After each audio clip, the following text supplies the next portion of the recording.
to where in a group of people or college students or whatever the situation was, questions were being fired, and I would say, that's a great question. Let me let you read a couple of verses, and I would direct them to a passage here or there. I made it.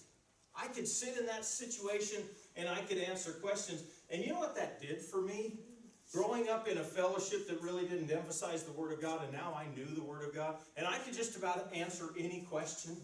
And I felt right about all of those questions that I could answer. Is anybody relating with me? You know what I felt? I felt secure. I felt safe. But here's the kicker. I felt safe and secure in my ability to give a right answer. And I realized one day that it may not be quite that simple.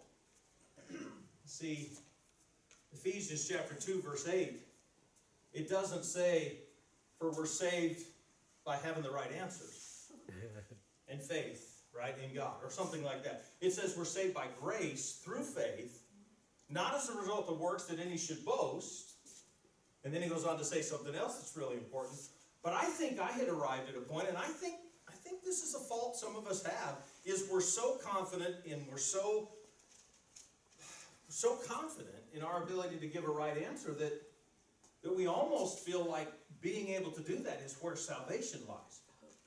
If we can give the right answer in every situation, then we're doing good. And we don't have to worry. And at the end of the day, we can rest our head on the pillow because we gave all the right answers. We did all the right things that day.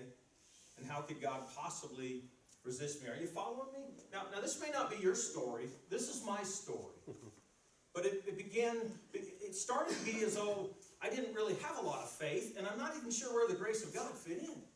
Listen to me, brethren, if we've got everything right, and if we're doing everything right, where does the grace of God fit in? What do we need grace for? And I'm not trying to ruffle feathers or anything. I'm just trying to get us to think that in our rightness, and I'm going to Jesus in a minute, okay? In our rightness, our heart better get involved too, because it's possible to do the right thing and still be wrong. And that's kind of what I want us to get to eventually. You know, our righteousness is all about Christ, isn't it?